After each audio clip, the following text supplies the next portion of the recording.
Hello and welcome to the Gooner Talk, back again with you guys for another episode of what is the Arsenal Transfer Show. Joining you every morning at 8 a.m. UK time. Hope you're doing good. Hope you're doing well. Apologies for the slight lateness to this morning's show. To be fair, it's like 3 minutes. It's not Harry Symeou levels of late. Come on, it's not that. But good morning. I hope you're doing good. I hope you're doing well. Yeah, it's just been a very rushed morning. It's going to be a rushed show. I've got a really busy day today. So there's things to talk about. There's questions to answer. So I'm not going to waste too much time. Good morning to you guys in the chat box. Good morning to Anne. Good morning to Louis. Good morning to Martin. Good morning to Temi, Penny Ween. Good morning to Morgie. Good morning to Steve. Good morning to who else have we got? Colton, Marcus, Matt. From New York, had a massive game. Of course, Arsenal playing tonight, against Manchester United. It's going to be covering the game for Football.London. So very much looking forward to watching this evening. And hopefully it lives up to the billing, and hopefully it gives us what is going to be a fantastic opportunity to see kind of how much we have meshed our new players into the group. But it's hopefully going to be a fun one. Right, let's get on with today's story, shall we? We start off with some loan news for our youngsters. Grashik has joined Slough Town on loan. We wish Grashik the absolute best goalkeeper. Very well appreciated in the youth side, and hopefully we see him succeed, because there is, some really good thoughts about Grashik, and this is kind of the next step along his career. Hopefully next season he can get even more senior football at a higher level. But yes, Grashik is joining Slough Town on loan. PSG are not interested in signing Nuno Tavares. There were reports that came out yesterday with suggestions that PSG might have an interest in trying to sign Nuno Tavares, but we can confirm that this is not the case. We heard reports that were coming out from France initially, but then further indication from France suggested that no, Nuno Tavares is not going to be becoming a PSG player. I think the initial report came from, I think it was Relevo. I think they reported it. But then Fabrice Hawkins, who is obviously a very well-connected journalist at RMC Sport, said that no, it is not the case, and PSG are not interested in trying to sign Tavares. Mikel Arteta did his press conference yesterday, talked about a number of topics, including Thomas Partey's future. He said, if Thomas Partey and Declan Rice can play together, he was asked that, and he said, yeah, they can play together, and that was in my plans. If you want to improve the squad and have more quality, we need players that can play together, but we need players in the same position that have to fight for their places. It's something that we haven't had over the last few years, and we wanted to improve that. And that's why we bought Declan as well. He was asked if he thinks that Thomas Partey will stay. He said yes. And he was asked if there are any conversations on where his priority is. And Arteta said no. Every time I spoke to him, every time I've had conversation with him, he's wanted to stay with us. So there's nothing there at all, which is a really positive kind of response on the end of hearing about Thomas Partey's future. Gives us the biggest indication so far that he expects Arsenal to have him at the start of this season, and that Arsenal will go into the new season with both Thomas Partey and Declan Rice as options. Hopefully, potentially, we see against Barca. This game might come too soon for Partey and Smith Rowe. We'll have to wait and see. But against Barcelona on Thursday, maybe we get to see Rice and Partey used together for the first time. That would be quite interesting indeed. Not only that, but Arteta was asked about the potential of new signings, and he says, I don't know. Obviously, there will be movement still. There will be ins and outs. It's still very early. The market seems to be a little quieter in the last week or so. So if we can improve the team, we will try to do so. But we don't get any weaker. So we have to be really cautious of that as well. And I think that maybe alludes to players like Kieran Tierney, like Folarin Balogun, players that could move on. And if they do, we might see a reaction. And I think this bleeds into the Mohamed Kudus links, for instance. If Balogun leaves, I think Mohamed Kudus would obviously be a natural replacement, because you've got a player that can play centre forward and play in a wide area. And I know that Balogun is not the same player as Kudus. That's not what I'm saying. What I'm saying is, if you lose a forward option, I think bringing Kudus in gives Arsenal plenty of versatility and quality in the forward line, which they would lose if they were to lose Balogun. So let's see how this one plays out. Now, we'll come back to Mikel Arteta's press conference shortly, but Zerbi, the Brighton manager, has been talking about Moises Caicedo. Of course, Arsenal were linked with Caicedo at the start of the window. and Chelsea have been the team that have been pushing the most. But interestingly, he's kind of gone back on what he said previously. He was speaking ahead of their, I think they're in the US at the moment for their tour.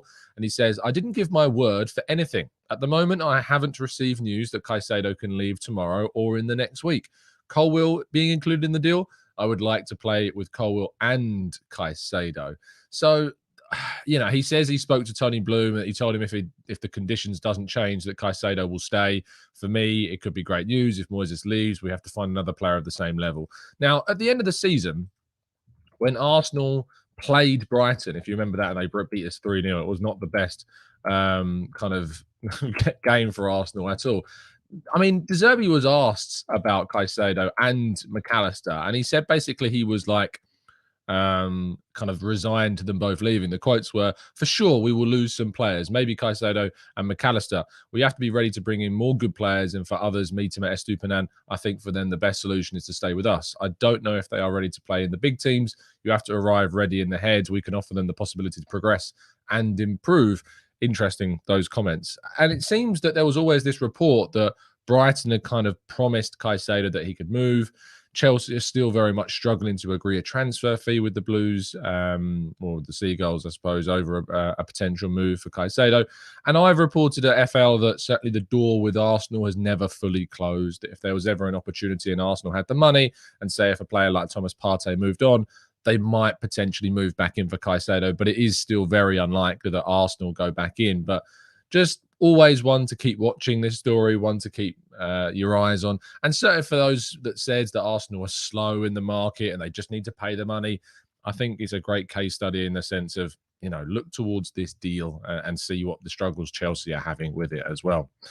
Now, as I said, I would go back to the press conference, and I wanted to go back for the press conference for what I think is a really fantastic case study in some of the insight into kind of a press conference situation. As you guys know, I've been in plenty of them myself. And Curtis Shaw, who's a fellow Arsenal YouTuber and content creator, was in the press conference in America yesterday. He asked Arteta, when given the opportunity to ask one question, said, would Arsenal sign, or whether Arsenal signing Kylian Mbappe is realistic. And Arteta replied, you know that I never talk about players that don't play for our club. When I woke up this morning, I saw Curtis's tweet saying he'd asked Mbappe asked Arteta about Mbappe. And I replied saying, did you get a good answer? And then I checked the website to see what the answer was. And I think, I think this is a great example of when I go to a press conference, I get tweets, DMs constantly saying, because I obviously tweet saying, I'm at the presser, blah, blah, blah, blah, blah. I get DMs saying, ask about this player, ask about this player, ask about this player. And Arteta will give you the same answer every single time you ask about a specific player. You have to be kind of really shrewd, And when I went to my first ever kind of incidents at London Colney, I was talking to Xhaka and Ramsdale. First question I ever asked to Xhaka, got turned down, didn't answer it, and it's a learning thing. Like, it's just one of those things. Loads of people in their first time on a press conference, you're never going to ask the best questions. So certainly it's not a criticism of Curtis, because I've been there in the first situation where I asked my first question, didn't get an answer to it. And it made me a better person in press conferences after that, asking better questions as well. But I think, specifically on the transfer line of things, Arteta is never going to answer questions about specific players. You've got to be kind of a little bit savvy in the way in which you ask questions about potential transfers to get any kind of answer. I remember back in January, I asked Arteta about the idea of, moving for a player that really wants to join you, and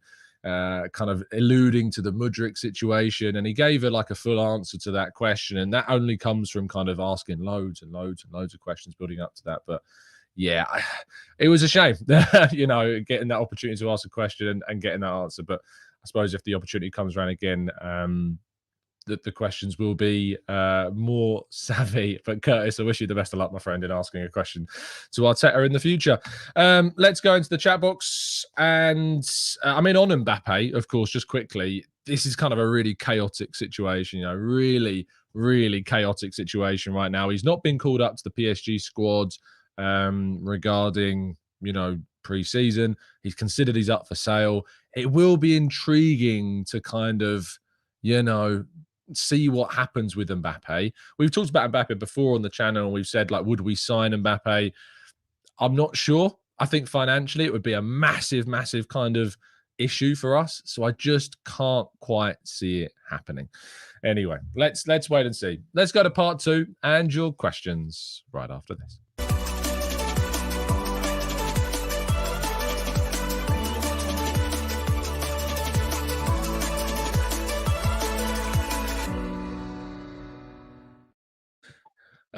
Tickets, as I say, are still on sale for our events. You can join myself, Harry Simu, FK, Mike, and Bailey at the Mildmay Club in North London for our live podcast on Sunday 13th, the day after the first game of the Premier League season. You can still get your tickets. Link is down in the description. Don't miss out. I look forward to seeing plenty of you there.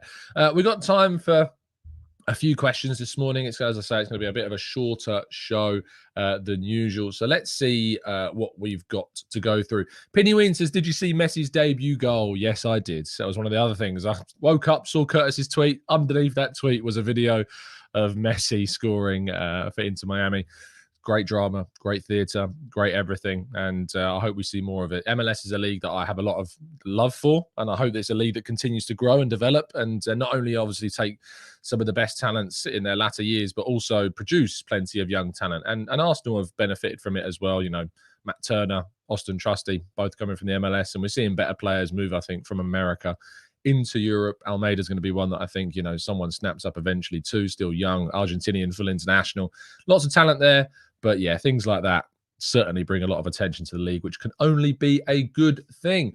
Marcus says, is Mbappe on the panel for our live show? I mean, again, financially, it's just not, Marcus, something I don't think we're going to be able to do. Maybe if we'd made the tickets 22 million each, we might have been able to get there. But 22 quid, it's just not going to do it. It's just not going to do it. Byron says, Tom, what's your opinion on Marquinhos? Is he good enough or does he still need another loan? I had hoped that he would be next to Martinelli, but sadly, he seems not ready to step up yet. I think the Marquinhos, again, is one of those talents that is going to really struggle to get into the Arsenal team.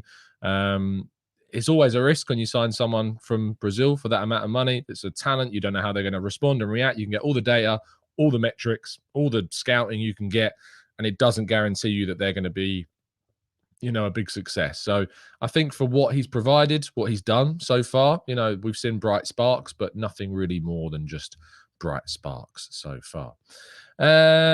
Black Shine says, Tom, have you heard any news regarding the ballot system for tickets? Will they change the way the pricing is just not available to choose from?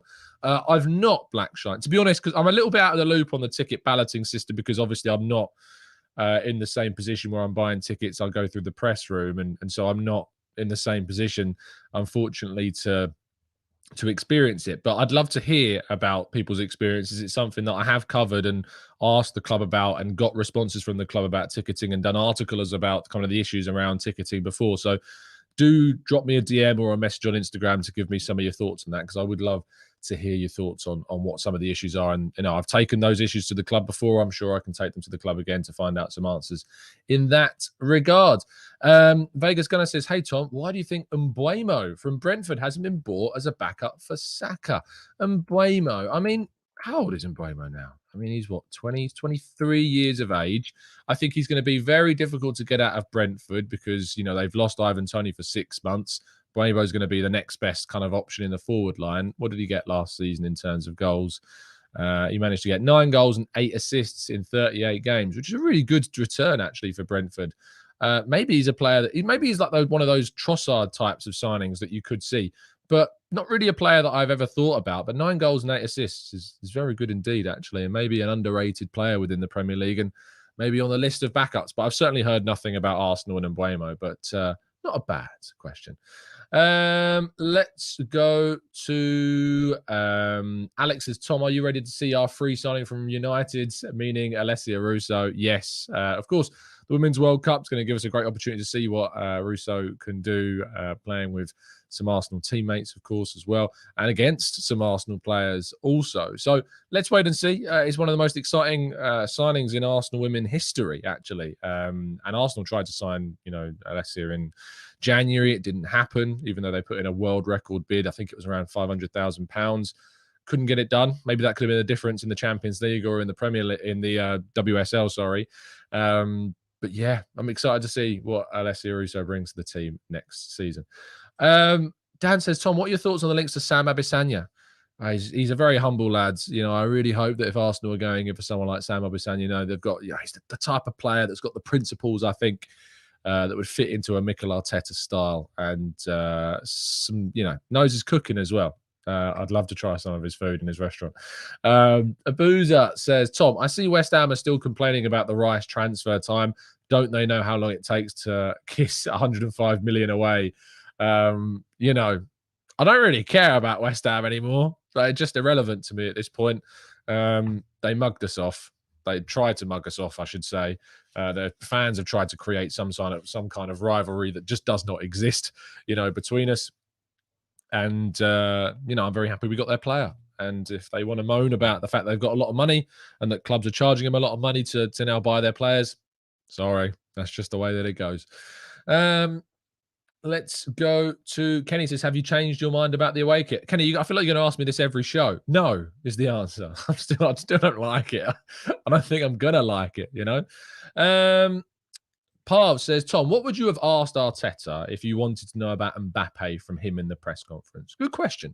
I think that maybe, obviously, I don't think you'd name the player. That's probably the route I would have gone down. I would have said something like, you spent 105 million pounds on Declan Rice this summer. Do you feel like Arsenal is moving in the direction to spending figures upwards of 150 million pounds to 200 million pounds for some of the biggest names in the world? I may have gone down that kind of route using the way in which Arsenal have spent a record fee and have moved into those £1 million figures. I suppose that might, just off the top of my head, you know, that might be the route. If I had more time to prepare the question, it would be better. But I think I would have gone down that type of route for a question regarding Mbappe. You just can't name the guy. You just need to kind of allude to what you want to talk about without actually talking. It's really tough. You know, it's tough. Very tough indeed. Let's go to Fuad says, where's the question? I saw this. Not Arsenal related, but I saw Oppenheimer yesterday. Really, really good. Just prepare for a stress-induced 3 hours. Well, I'm prepared because I'm going to go and see it tomorrow. I'm really looking forward to it. I'm all into that type of stuff. You know, radiation, atom bombs, uranium. It's a weird thing, you know. It's always been an absolute dream of mine to one day go visit Chernobyl, which sadly I don't think is going to be. You know, they do tours around the old nuclear reactor and stuff, safe tours in the safest parts, and I might go when I'm older. You know, save the children and all that, because you know, it might have a bad effect on the body, but it's a place, and that sort of thing is really stuff I'm interested in. So yeah, I'm looking forward to seeing the film, but I don't think I'm going to be going to, sadly, Chernobyl anytime soon.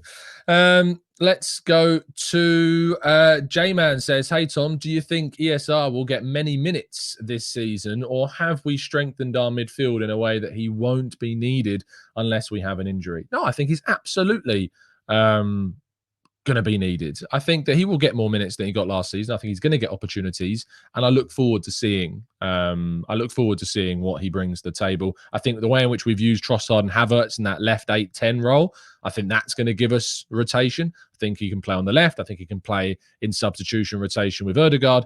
He plays in 3 roles for us. So I'm really, really looking forward to that. Mark says, go Margate instead, Tom. That has a bad effect on the body. Harsh on Margate. There's a few nice things in Margate. There's a couple of restaurants there that are quite nice. Anyway, we're going to wrap the show up there before we start slagging off coastal towns in Kent. Anyway, thank you everyone for tuning in. It is very much appreciated. I look forward to speaking with you on the next one, which will probably be tomorrow morning, if not this evening. I might be putting together a show tonight. We'll have to wait and see. Have a fantastic day. Enjoy yourselves. As always, stay safe, stay well, and as always, up the Arsenal.